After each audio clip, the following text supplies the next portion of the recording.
Ya, kita tahu semua bahwa dosa adalah dimulai dari keinginan daging. Dan itu berhubungan dengan suatu pencobaan dan akhirnya jatuh ke dalam dosa. Kita lihat di dalam Matius 4 ayat 3, lalu datanglah si pencoba itu. Ya, saya ambil sepotong-sepotong saja sih sebetulnya.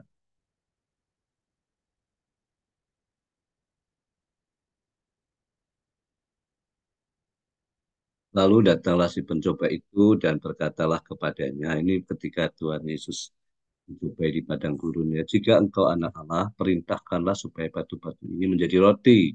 Dan seterusnya ini menunjukkan bahwa eh, di sini si pencoba itu adalah si iblis itu sendiri, ya, dimulai dengan itu masuk dalam pikiran manusia, lalu kemudian di sini pikiran Tuhan Yesus, tapi Tuhan Yesus tahu bahwa itu tidak betul, tidak benar, tidak sesuai dengan firman Tuhan, maka Tuhan menjawab di dalam kebenaran firman-Nya.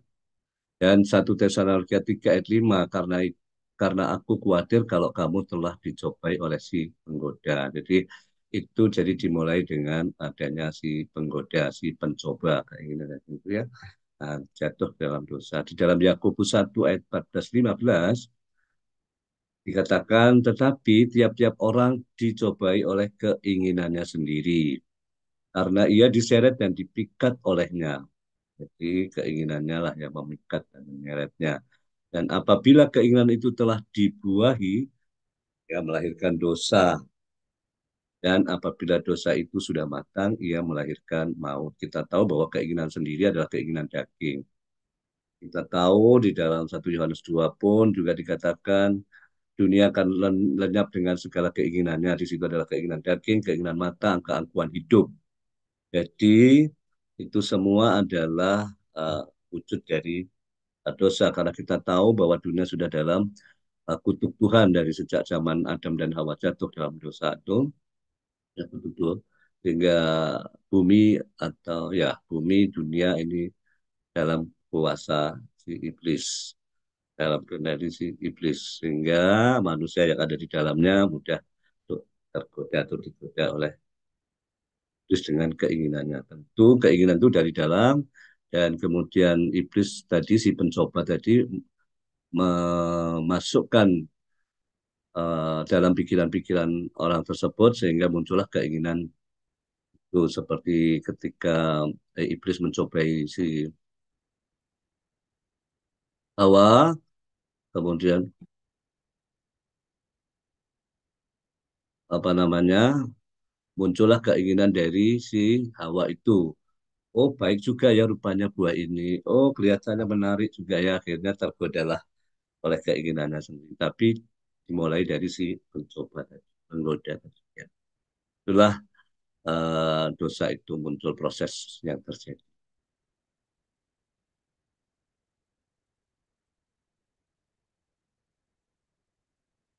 Keinginan sendiri itu sama dengan keinginan daging, keinginan manusia lama, keinginan yang berdosa, dan ini berlawanan dengan Allah sesuai dengan Roma 8 ayat 5 sampai 8.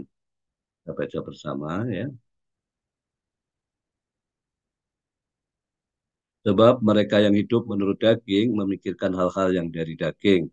Mereka yang hidup menurut roh memikirkan hal-hal yang dari roh. Karena keinginan daging adalah maut, tetapi keinginan roh adalah hidup dan damai sejahtera. Sebab keinginan daging adalah perseteruan terhadap Allah, karena ia tidak takluk kepada hukum Allah. Hal ini memang tidak mungkin baginya. Mereka yang hidup di dalam daging tidak mungkin berkenan kepada Allah. Sudah jelas di sini pernyataan di dalam Roma 8 bahwa keinginan daging, keinginan sendiri, keinginan manusia lama, keinginan yang berdosa. Keinginan itu berlawanan dengan kehendak Allah yang jelas, sehingga manusia terpisah. Karena Allah yang maha kudus, manusia jatuh dalam dosa, maka tidak akan mungkin ini. Maka gambarannya adalah terpisah ya. Roma 3 ayat 23. Ya. Di 1 Yohanes 2 ayat 15-17, janganlah kamu mengasihi dunia dan apa yang ada di dalamnya. Tadi sudah saya sampaikan ya. Jikalau orang yang mengasihi dunia, maka kasih akan Bapa tidak ada di dalam orang itu. Jelas ada perbedaan yang nyata. Apakah kita mengikuti keinginan dunia, keinginan daging, ataukah kita mengasihi Allah atau mengikuti kehendak roh. Sebab semua yang ada di dalam dunia, yaitu keinginan daging, keinginan mata, serta keangkuhan hidup, bukanlah berasal dari Bapa, melainkan dari dunia. Dan dunia ini sedang lenyap dengan keinginannya. Tetapi orang yang melakukan kehendak Allah tetap hidup selama-lamanya. Pernyataan 1 Yohanes ini jelas pada kita, mengingatkan pada kita bahwa ya antara hidup dosa dengan hidup yang dikuduskan atau yang disucikan itu berbeda. Galatia 5:17-18, sebab keinginan daging berlawanan dengan keinginan roh, dan keinginan roh berlawanan dengan keinginan daging. Ini diperkuat dengan pernyataan sebelum-sebelumnya tadi ya. Karena keduanya bertentangan, sehingga kamu setiap kali melakukan apa yang kamu kehendaki, akan tetapi jikalau kamu memberi dirimu dipimpin oleh roh, maka kamu tidak hidup di bawah hukum Taurat. Jelas sudah di sini semakin kuat kita bahwa keinginan daging adalah adalah keinginan dosa. Ya. Perbuatan daging dalam Galatia 5:19-21 ini mengingatkan kembali bahwa ini adalah sikap-sikap, sifat-sifat, sikap-sikap, tindakan-tindakan manusia dalam keinginan mengikuti keinginan dagingnya. Percabulan, kecemaran, hawa nafsu, penyembahan berhala, sihir, perseteruan, perselisihan, iri hati, amarah, kepentingan diri sendiri, percideraan, roh pemecah, kedengkian, kemabukan, pesta pora, dan sebagainya itu. Terhadap semuanya itu kuperingatkan kamu seperti yang telah kubuat dahulu, bahwa barang siapa melakukan hal-hal yang demikian, ia tidak akan mendapat bagian dalam kerajaan Allah. Jadi iri hati, kebencian itu adalah sifat-sifat yang dipunyai orang-orang dalam kehidupan manusia lama, perbuatan daging, orang yang hidup menurut keinginan daging. Amarah, apakah tidak boleh? Boleh.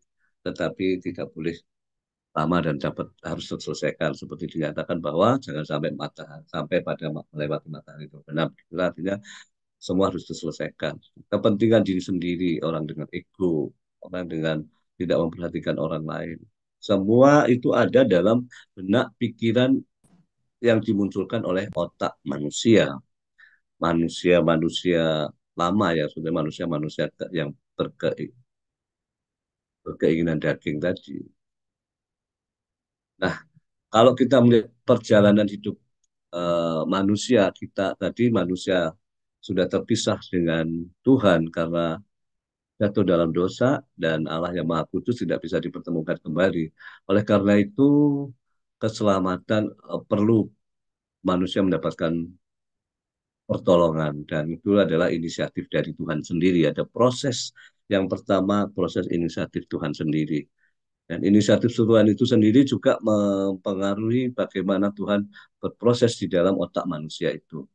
Bagaimana Tuhan menyatakan itu dalam pikiran manusia itu juga. That inisiatif ya. Artinya ada inisiatif dari Tuhan. Lalu kemudian oleh dorongan dari Roh Kudus, ya, maka manusia itu baru menyadari akan keberdosaannya, maka terjadilah suatu penyesalan, ya, Ribtan, suatu penyesalan,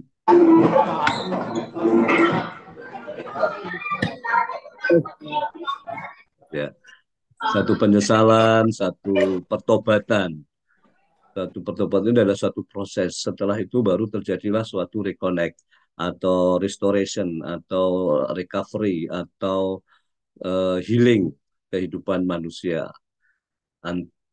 dengan Tuhan, di mana ini melalui pengorbanan Kristus, inisiatif Allah dengan pengorbanan Kristus Yesus di kayu salib, sehingga terjadilah relasi kembali. Ini adalah satu proses, di mana proses ini otak yang bekerja, ya, yang dirubahkan, pikiran yang diubahkan, kemauan yang diubahkan menjadi suatu proses, dan proses itu adalah otak mengalami perubahan yang kita sebut nanti adalah neuroplasticity. Dan di situ ada remodeling, ada proses pembaharuan sel-sel di mana biologi-biologi otak itu terjadi penataan kembali, dopaminnya menjadi lebih baik, ya. Kemudian yang buruk-buruk, neurotransmitter yang buruk-buruk, glutamat itu menjadi lebih berkurang sehingga tidak terjadi eksitatorik yang berlebihan, orang mudah marah, orang mudah tersinggung, kayak gitu ya. Itu adalah biologi-biologi yang kemudian diperbaharui, direstorasi.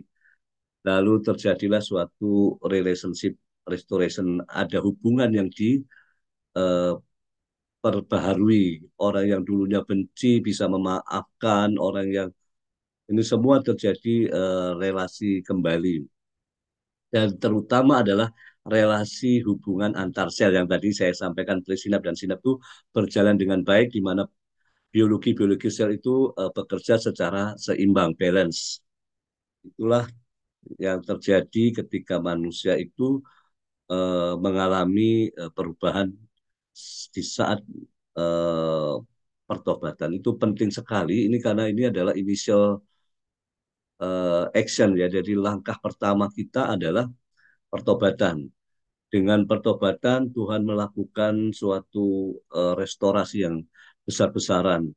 Terjadi neuroplasticity yang sangat cepat, eh, balancing pada biologi sel di otak, ya, neurotransmitter neurotransmitter itu dengan bekerja dengan baik sehingga terjadi damai sejahtera, eh, tenang, ketenangan, kebahagiaan di situ muncul. Lalu kemudian terjadi perubahan, perbaikan dari hal yang lama menjadi hal yang baru. Itu lahir kembali manusia itu. Jadi eh, itulah yang terjadi. Manusia harus lahir kembali di sini. Kalau tidak akan sulit kita mendapatkan perubahan itu, manusia yang buruk atau yang uh, set emotion kepada happiness emotion. Jadi emosi yang baik, emosi yang bahagia itu tidak akan mungkin terjadi jika tidak terjadi pertobatan, jika tidak terjadi Allah menjumpai dan kemudian terjadi suatu uh, pertobatan dan kemudian terjadi pembangun perbaikan relasi, reconnect dengan Tuhan. Kalau itu terjadi, tidak terjadi maka sulit. Apa yang kita inginkan berbuat baik, tapi kenyataannya kita berbuat jahat. Itulah memang kondisi manusia lama. Tapi ketika kita sudah dilakukan proses pembaharuan di mana terjadi neuroplasticity, biologi restorasi, bekerja, relationship yang diperbaharui, maka kemampuan-kemampuan kita untuk bisa mengampuni, bisa mengasihi, bisa punya sukacita dan bisa itu akan terwujud jika ini berlangsung. Jadi kunci pertama adalah suatu pertobatan yang sungguh-sungguh, di mana Allah datang dan kemudian kita mendapatkan restorasi. Itulah konsep yang terjadi dari manusia, keberdosaan manusia menuju pada proses manusia yang diubahkan, dikuduskan, disucikan, dipisahkan dari kehidupan lama. Itulah adalah suatu proses yang dialami oleh setiap manusia, manusia yang baru. Jadi kita akan menginjak kepada manusia yang baru, yaitu kesucian, artinya kita dikuduskan, disucikan. Seperti tadi, lanjutan dari Galatia 5 ayat 17 sampai 22 tadi, tetapi buah roh sekarang 25, 22, 23. Buah roh ialah kasih, sukacita, damai sejahtera, ada kesabaran, kemurahan, kebaikan, kesetiaan, kelemah lembutan, penguasaan diri, itu bisa terwujud dalam kehidupan manusia baru. Dulu dulu tidak sabar menjadi uh, bisa bersabar, dulu tidak bisa mengendalikan diri, sekarang bisa menjadi orang bisa mampu mengendalikan diri semua dengan kekuatan Roh Kudus yang kemudian kita bisa mengejawantahkan dalam bentuk buah roh. Tidak ada hukum yang menentang hal itu. Ada referensi lain yang bisa perlu kita baca bersama, yaitu 1 Korintus 1 ayat 2,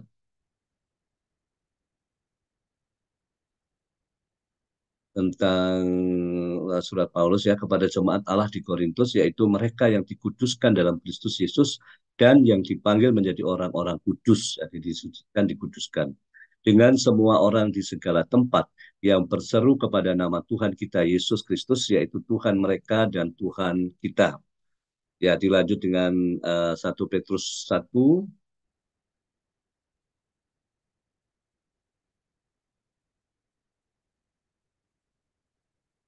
ayat 2 dulu, baru kemudian ayat 13 sampai 16.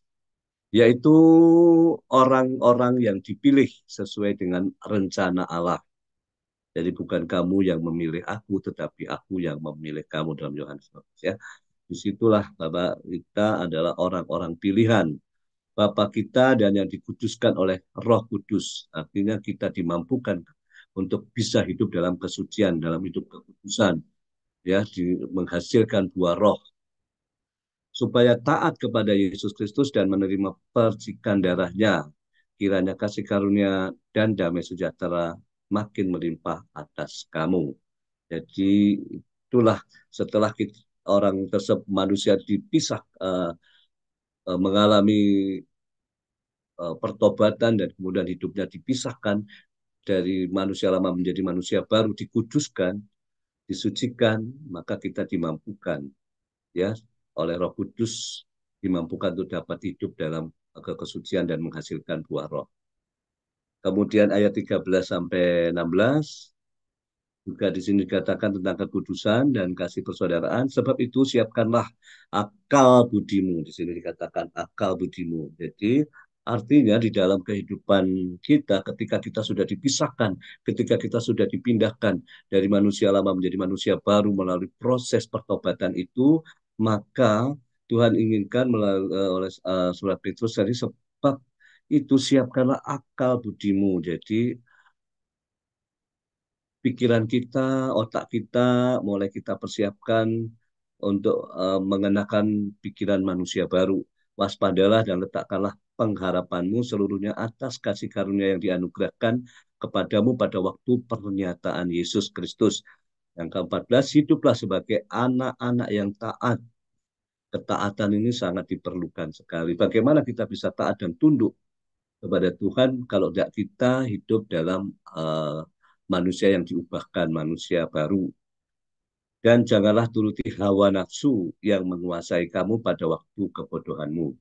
Tetapi hendaklah kamu menjadi kudus di dalam seluruh hidupmu, sama seperti Dia yang kudus yang telah memanggil kamu. Sebab ada tertulis, kuduslah kamu, sebab aku kudus. Ini juga sudah jelas, dan di dalam gereja Tiberias, um, visi jelas, ya, uh, menjadi manusia yang kudus, ya, dikuduskan, dan kemudian misionari. Jadi ya, dan besok itu misionari adalah pemuritan, tuh ya, penginjilan dan pemuritan itu pemisionari. Kudus dan manusia kudus, misionari, dan siap terbang ke surga. Jadi itu adalah visi yang luar biasa untuk gereja kita di PDAS ini. 1 Petrus 1 ayat 13-16. Dan terakhir tadi 1 Tesalonika itu mengingatkan kembali kepada apa materi yang lalu sebetulnya, yaitu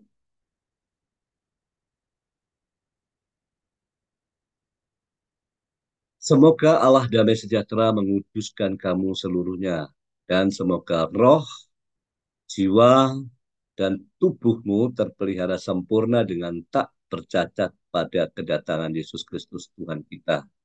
Jadi jelas di sini ya, Allah damai sejahtera menguduskan roh, jiwa, tubuh. Jadi manusia memiliki roh, jiwa, dan tubuh. Itu beda dengan ciptaan-ciptaan lain. Kemarin sudah saya sampaikan dalam bentuk lingkaran kecil, roh, apa, tubuh, kemudian jiwa, dan kemudian roh. Ya, supaya apa? Kita tidak bercacat pada kedatangan Tuhan Yesus. Inilah satu proses di akhir zaman ini. maka mungkin adalah suatu hal yang tidak kebetulan neuroteologi itu dimunculkan di tahun-tahun mulai tahun 97 ini ya. Dan ini mewujudkan kita, mengingatkan pada kita untuk penyempurnaan dalam kehidupan kita sebagai anak-anak Tuhan. Itulah tentang hal kesucian. Jadi itu tidak bisa ditawar dan itu adalah harga mutlak dalam kehidupan manusia baru kita. Dan ini bukan suatu seperti di membalik tangan, tetapi ini adalah suatu proses yang Roh Kudus kerjakan. Tinggal kepekaan kita lah melalui pemikiran kita, melalui hati kita, bagaimana dengan proses itu. Lalu kita menginjak pada aspek biologi dosa dan kesucian ini. Sebetulnya ini ada dalam pikiran kita, ada dalam perasaan kita, tampilan-tampilan dosa dan tampilan-tampilan kesucian yang bisa berbentrokan dalam pikiran kita, dalam uh, perasaan kita. Dan itu ternyata bisa kita pelajari dalam sirkuit papes ya sebetulnya sirkuit emotion itu dan emotion itu tidak bisa dipisahkan dengan kognitif ya, kognitif dan emosi. Itu adalah sirkuitnya melalui sirkuit papes yang kemarin sudah disampaikan, yaitu limbic system.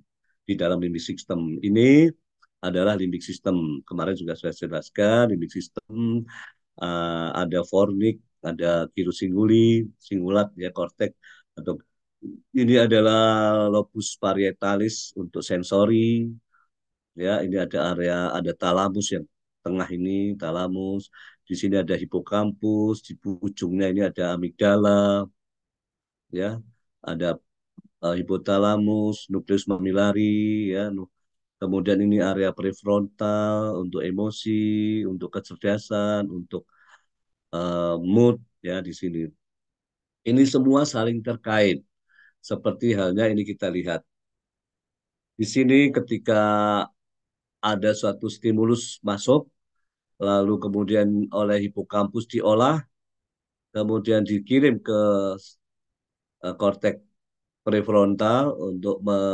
memunculkan misalkan eh, saya sedang mendapatkan stimulus perkataan yang menyakitkan, maka dikirimlah ke prefrontal, juga ke sensori asosiasinya, ya ternyata omongan orang ini adalah perkataannya saya mendengar suaranya saya tahu bahwa ini adalah si A. Adalah orang yang tidak saya suka, orang yang saya benci, gitu katakanlah begitu ya.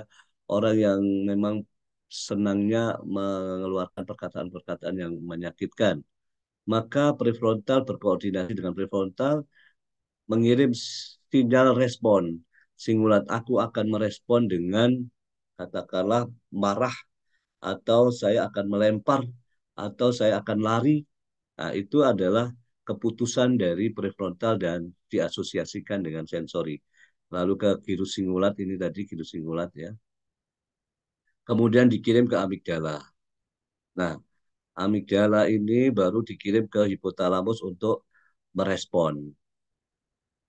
Apakah responnya tadi positif atau responnya tadi negatif. Nah, itulah yang diperbaharui di sinilah bagi orang-orang yang hidup sudah dikuduskan atau disucikan hidup dalam kesucian. Maka pertimbangan-pertimbangan ilahi, pertimbangan buah roh itu yang muncul. Sehingga ketika mendapat respon itu tidak sakit hati, justru mengampuni responnya, justru baik. Nah ini itu respon. Atau jika tidak, maka dari korteks otak ini dua hal ini maka langsung dikirim ke amigdala dengan kondisi emosi yang sangat meledak-ledak lalu muncullah respon behavior yang meledak-ledak tanpa ada pertimbangan dari hipotalamus, hipokampus ya. Hipokampus ini yang mengontrol mengendalikan karena di sini ada kecerdasan, di sini ada kognitif, di sini ada behavior sehingga lebih baik kita mengampuni. Nah, itu adalah pertimbangan-pertimbangan ada di hipokampus. Kalau gini langsung dilempar ke amigdala maka itu terjadi pembajakan emosional. Istilahnya buku dari Daniel Goleman ya buku tentang emosi dan intelijensi ya, itu ada mengatakan bahwa istilahnya pembajakan emosional. Seperti yang kemarin Bapak Pendeta Aristo juga menyampaikan tentang pembajakan emosional oleh amigdala. Itulah muncul orang bisa melempar piring, ada piring terbang melayang itu juga bisa ya. Jadi kan tanpa ada kendali emosi yang baik berdasarkan kecerdasan seseorang. Jadi langsung dilempar ke amigdala juga bisa. Jadi inilah kondisi-kondisi emosi yang bisa muncul ke dalam kehidupan orang berdosa rata-rata ya tanpa berpikir panjang, tanpa pertimbangan dari hipokampus, maka langsung amigdala bekerja, terjadilah satu respon negatif. Itulah yang terjadi sirkuit-sirkuit papes dalam limbik sistem untuk emosi dan untuk kognitif ya di otak kita. Jadi ini memang perlu ada pembaharuan. Makanya tadi eh, berubahlah oleh pembaharuan budimu. Yaitu pikiran kita sudah diubahkan. Dan itu satu proses. Lalu biologi apa saja sih yang turut mengendalikan, turut bekerja ketika kondisi-kondisi manusia itu tidak balance atau kondisi manusia itu balance. Neurotransmitter dalam pengendalian emosi saya utamakan adalah terutama ini berkaitan dengan kesedihan ya, bad sebetulnya ya. Norepinephrine. Jadi itu orang yang mudah stres, flight, dan rasa takut, rasa marah itu yang bekerja dominan adalah di norepinefrin, epinefrin dan norepinefrin di otak. Kemudian ada serotonin ya. Jadi ini emosi-emosi yang buruk, emosi yang sedih di sini. Kalau ada hambatan apa yang terjadi, kalau ada kelebihan apa yang terjadi. Sama juga dengan norepinefrin. Demikian ini dopamin. Dopamin sebetulnya adalah eh, penyeimbang dari kedua ini norepinefrin dan serotonin. Dia kalau itu balance dia akan menimbulkan suatu emosi yang bahagia, happy ya, damai sejahtera. Ini suatu sukacita reward ya. Jadi ini kalau serotonin udah punishment istilahnya, kalau norepinefrin itu udah stres. Jadi kalau berlebihan norepinefrin maka orang itu mudah irritable namanya, mudah marah, mudah tersinggung nih. Kalau serotonin ini biasanya berkaitan dengan penghukuman diri sendiri ya, sedih gitu. Nah, inilah neurotransmitter neurotransmitter yang bekerja di otak kita dalam komunikasi sel antar sel tadi itu ya. Dan menurut penelitian sudah juga bagaimana jalur-jalur yang sudah ada tadi yang utama jalur dopamin tadi ya, dopamin jalur itu fungsinya adalah menumbuhkan motivasi, rasa bahagia, pleasure ya, kemudian untuk memperhalus motor, gerakan motorik kita. Orang kalau sudah emosi sekali itu kadang-kadang sampai bergetar, itu motoriknya menjadi menjadi tremor dan rasanya ingin memukul itu ya. Itu adalah suatu gerakan kendali yang tak terkendali oleh amigdala dan kemudian dopamin yang berlebihan itu menjadikan orang itu tremor, bahkan sampai rigid, kaku sekali ya. Itu bisa terjadi ya. Kalau itu balance maka itulah fungsi dopamin. Dia ada di substansia nigra di mesencephalon otak, batang otak ini ya, dan tegmentum ya. Jadi tegmentum bagian depan ini dopamin ini disalurkan bisa ke jalur kortikal, jalur mesolimbik. Jadi semua di ini. Kalau mesolimbik berarti ada di hipokampus, ada di amigdala, ada di fornik, ada di talamus. Ya.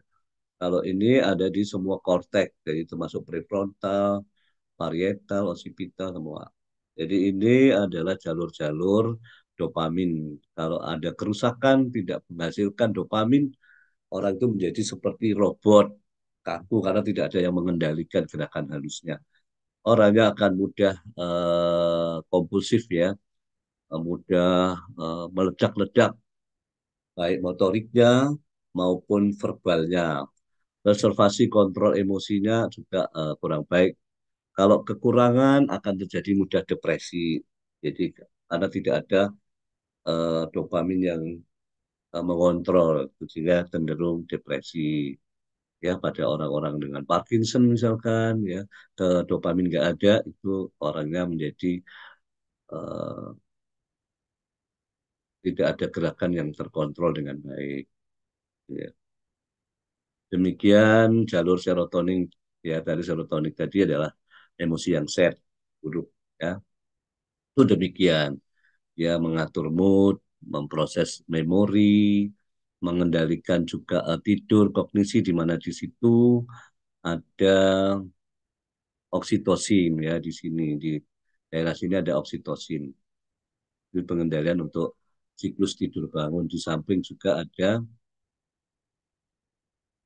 melatonin, ya yang ada di daerah sini. Itu melatonin mengendalikan siklus tidur bangun supaya orang itu tidur, terjadi recovery cell dan pemulihan sel-sel yang rusak diganti, sehingga waktu bangun terjadi segar kembali. Dan siklus itu yang ngatur adalah melatonin dan juga oksitosin, mengendalikan ini sehingga orang itu menjadi tenang, jadi lebih baik kalau itu sudah balance. Dan di situ dikendalikan juga dengan serotonin. Serotonin sendiri juga ada kognitifnya, selain asetilkolin, dopamin, dan GABA. Jadi itu semua dopamin, maaf, glutamat dan GABA, keseimbangan dalam pengaturan kognitif kecerdasan seseorang. Nah, inilah jalur-jalur yang serotonin ada dari nukleus rabe Magnus. Jalur norepinefrin yang tadi saya katakan bahwa itu adalah jalur yang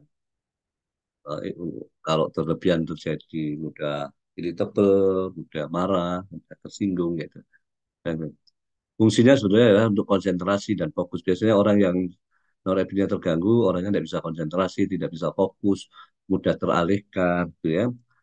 Kemudian fight and flight, pemanggilan memori dari hipokampus, jadi dia meretrieval memori dari hipokampus, ya, oleh jalur norepinefrin, dan mempengaruhi tidur juga. Jadi itu uh, dikeluarkan dari locus ceruleus dari batang otak, kemudian diedarkan di seluruh otak. Inilah jalur-jalur norepinefrin. Selain juga dijalurkan ke bawah, ya ke spinal cord, sehingga norepinefrin itu bisa mengendalikan otonom. Kalau norepinefrin bekerja, maka terjadi pengisian kencing. Kalau norepinefrin tidak bisa bekerja, diganti asetilkolin, maka terjadi pengosongan. Orang bisa kencing. Jadi itu semua dikendalikan oleh neurotransmitter di otak. Inilah hasil temuan neurotransmitter dalam pengendalian emosi. Kalau orang dengan cemas, mudah cemas, itu biasanya dopaminnya rendah. Beda dengan orang yang bahagia, orang yang sukacita, orang yang tenang-senang gitu ya, happiness, itu serotoninnya yang lebih tinggi. Kalau berlebihan juga tidak baik. Kemudian pada orang depresi terjadi dopamin yang rendah, terjadi serotonin yang rendah. Ini biasanya eh, keseimbangan antara dopamin, serotonin, dan norepinefrin dalam kendali emosi ketika menghadapi stresor. Orang itu akan depresi atau tidak itu dilihat dari kandungan dopamin, serotonin, dan norepinefrin. Orang yang dalam kehidupan damai sejahtera, penuh kasih sayang, itu terjadi balance. Semua neurotransmitter di otak itu balance dengan baik. Dan itulah peranan Roh Kudus dalam mengendalikan pikiran kita sehingga kita bisa balance, karena firman-firman Tuhan yang menguatkan di kita itu membuat neurotransmitter kita menjadi balance. Beda dengan orang stres. Kalau stres itu kan berlebihan semuanya, ya, epinefrin, norepinefrinnya berlebihan. Itu orang stres. Itulah contoh apa bukti secara riset di mana neurobiologi berperan dalam kendali emosi apabila tidak balance yang terjadi adalah eh, hal-hal yang tidak baik, sadness ya, bahkan menjijikkan, bahkan seperti orang dalam kematian gitu ya, adalah proses yang tidak baik. Lalu ini contoh gambar secara imaging ya, dan secara imaging menunjukkan bahwa kondisi-kondisi otak yang sadness, anger, fear, disgust ya, jijik, orang yang jijik itu ternyata ada lokasi-lokasi neurotransmitter yang tidak bekerja dengan bagus sehingga menampilkan gambaran-gambaran yang merah orange ini ya, ini lokasi-lokasi yang pada orang-orang dengan fear itu begitu banyak yang terganggu.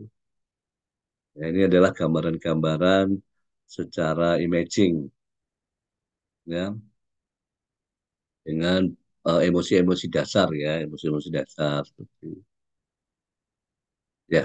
Ini contoh kalau happiness tenang ya, semua dalam balance sehingga tidak ada yang menonjol, semuanya dalam kondisi balance.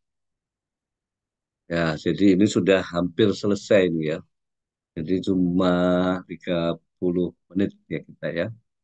Jadi ini menyimpulkan bahwa semua orang telah berbuat dosa ya, Roma 3:23, hidup dalam keinginan atau dalam kedagingan, keinginan daging, dikuasai oleh keinginan daging. Dan perlu adanya suatu pertobatan dan pemulihan sehingga mengalami perubahan hidup menjadi manusia yang baru, terjadi reborn, lahir kembali, dan hidup dalam bimbingan Roh Kudus sehingga menghasilkan buah roh, hidup dalam kekudusan dipisahkan. Kamulah bangsa yang terpilih, imamat yang rajani, bangsa yang kudus, umat kepunyaan Allah, untuk melakukan perbuatan-perbuatan yang besar. Jadi itu harus melalui langkah awalnya adalah pertobatan sehingga dapat mengalami pemulihan dan mau taat untuk dibentuk, diproses Tuhan untuk menjadi makin hari makin hidup seturut dengan kehendak Tuhan, um, hidup dalam perkenanan Tuhan. Lalu kemudian perubahan hidup sama dengan perubahan biologi otak, di mana ini melalui proses neuroplasticity, neurogenesis yang pertemuan yang berikutnya akan saya sampaikan apa itu neuroplasticity dan neurogenesis serta restorasi biologis. Jadi neurotransmitter bisa balance dengan baik sehingga hidup kita mengalami damai sejahtera, sukacita, mengalami kebahagiaan. Jadi itu yang dialami ketika terjadi restorasi biologis dalam kondisi neurotransmitter yang balance. Dan yang terakhir adalah terjadi restorasi relasi, hubungan dengan Tuhan dipulihkan, hubungan dengan sesama juga dipulihkan. Kita dimampukan oleh Roh Kudus pikiran kita untuk bisa mengampuni orang, bisa memaafkan orang. Itu adalah suatu kondisi restorasi relasi. Saya kira ini sudah, tapi saya akan tunjukkan contoh-contoh bagaimana apabila tadi perjalanan dari prefrontal dan dari asosiasi sensorik tadi itu langsung menuju amigdala, maka yang terjadi adalah suatu pembajakan emosional. Ya, orang itu mudah sekali mengambil keputusan yang salah, marah dengan meluap, lalu kemudian itu dan hal-hal yang buruk dibentuk dalam kondisi dibiarkan itu, kesalahan-kesalahan itu menjadi hal yang biasa seperti misalkan mencontek, melanggar lalu lintas, dan itu akan membentuk karakter seseorang yang itu akhirnya terjadi pembajakan emosional. Orang tersebut tidak mengikuti atau tidak bisa taat dengan tata aturan dan hidup tidak berkenan tentunya. Ini contoh uh, outburst ya, ledakan emosi yang membacakan amigdala ya, ya amigdala. Tadi di neokortek, tadi di kortek otak itu tanpa melalui pertimbangan oleh hipokampus, tapi amigdala yang bekerja langsung berdasarkan emosional dasarnya. Yaitu yang menimbulkan terjadi ke hal yang tidak diinginkan atau hidup tidak dalam kekudusan atau kesucian. Ini contohnya adalah seperti ini. Apa yang terjadi pembacaan ini adalah tugas kita semua, di mana dibiarkan perbuatan-perbuatan yang tidak benar, mencontek, ya. Lalu kemudian itu dari sejak kecil, sejak sekolah, bahkan karena ambisi dari gurunya untuk supaya muridnya lulus semua, dikasih contekan malah. Itu kan ada peristiwa-peristiwa itu ya, dan itu dibiarkan, maka salah itu hal yang biasa. Dan itulah pembajakan emosional yang nantinya ketika anak itu 15 tahun kemudian menjadi orang dewasa, maka dia akan melakukan hal-hal perbuatan-perbuatan yang salah, itu hal yang biasa dan itu sangat eh, bertentangan dengan roh ya. Mestinya kita belajar seperti ini dalam office masing-masing dengan fokus masing-masing karena manusia diciptakan unik, ya kan? Seperti kemarin dia jadi unik, memiliki keunikan tersendiri. Jadi nanti saya akan sampaikan sehingga terbentuklah karakter-karakter yang unik setiap manusia dan tidak bisa sama perjalanan hidup manusia masing-masing. Tapi mempunyai goal yang sama, itu perkenan dengan perkenanan Tuhan atas Tuhan ya perkenanan. Seperti hal ini juga banyak di lingkungan kita adalah bullying, di mana ada dua sisi, yang satu sisi orang yang dibully dan sisi orang yang membuli. Memiliki karakter yang sama-sama jelek apabila orang itu tidak bisa mencerna proses bullying yang dialaminya.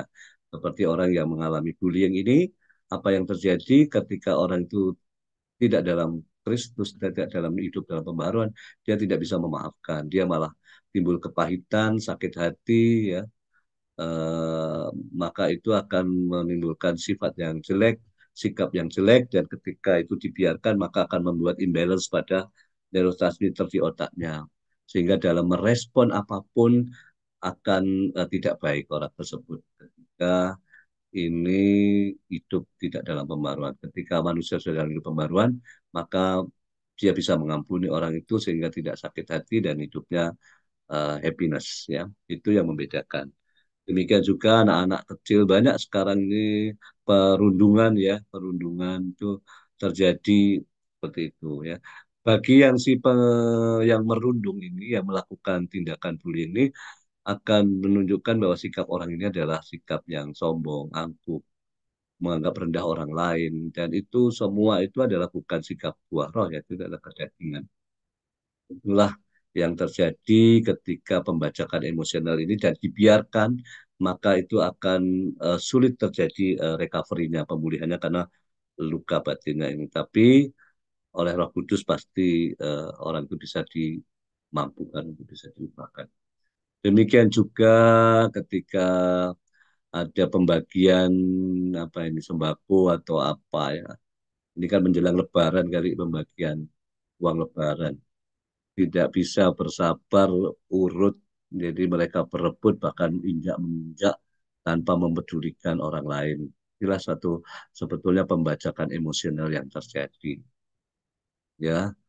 Tidak bisa kalah dengan binatang, ini bisa tertib, rapi, antri itu ya. Manusia berebut seperti ini. Ini sebetulnya gambaran pembajakan emosional, berarti pendidikan budi pekerti di kita masih rendah sekali. Nah, itu yang terjadi itu adalah kita mestinya adalah menuju pada excellent with morality ya, karena itu ya perlu untuk membentuk karakter manusia Indonesia yang excellent with morality.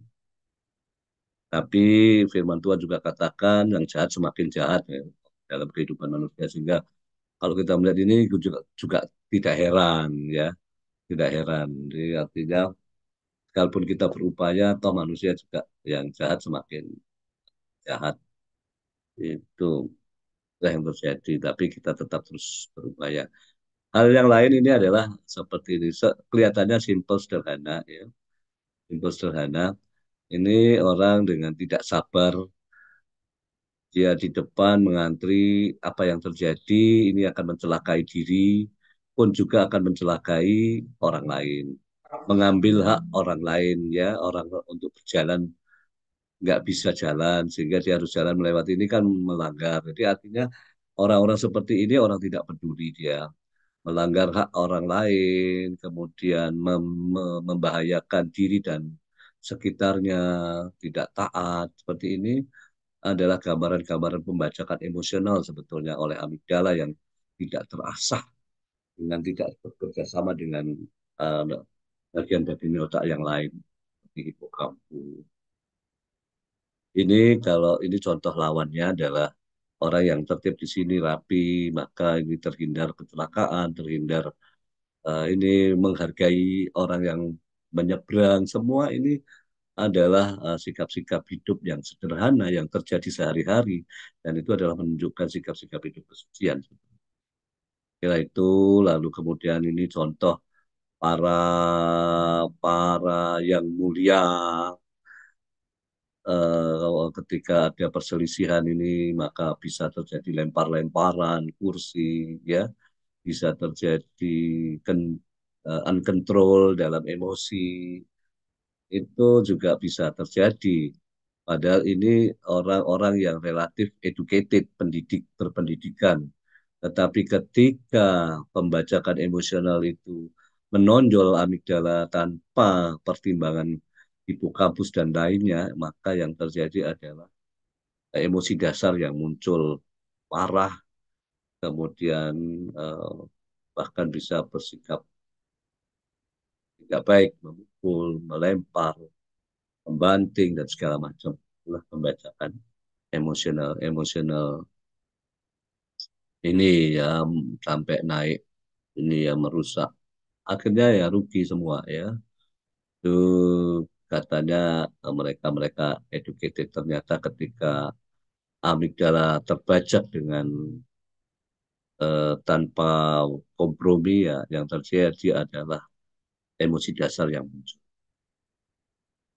demikian kalau ini ya dokter ya tidak ada indikasi operasi oh, indikasi operasi karena kepentingan uang ya. Hal seperti ini merugikan pasien. Jadi atau melakukan oh ya ini harusnya yang kiri ini kanan yang dioperasi salah ya sudah diambil dua-duanya itu kan membuat kualitas hidup orang menjadi jelek karena tindakan kesalahan dari tindakan profesional dalam hal ini adalah dalam keputusan itu ada cukup banyak juga sebetulnya yang terjadi. Ujung-ujungnya adalah kepentingan target uang ya. Menjadikan tidak salah Tuhan Yesus membandingkan atau mengatakan bahwa eh, saya atau Pamon. Artinya bahwa cinta akan uang itu bisa menggeser cinta kita kepada Tuhan. Ya, jika tidak dalam hal yang benar. Demikian juga tadi ini dokter ya, tidak tidak harus diperiksa, diperiksa itu sebetulnya suatu kondisi-kondisi yang kurang baik. Ini sebetulnya adalah pembajakan emosional karena kepentingan-kepentingan yang tidak tepat. Saya kira ini semoga ini juga semakin menambah wawasan kita, memperlengkapi apa yang sudah disampaikan oleh eh, Bapak Pendeta Aristo, juga Pak Samuel Ritik terkait dengan biologi, neurobiologi pada dosa dan kesucian, bahwa amigdala jika tidak dalam kendali oleh hipokampus yang terjadi adalah hal yang tidak baik. Saya kira demikian sharing saya.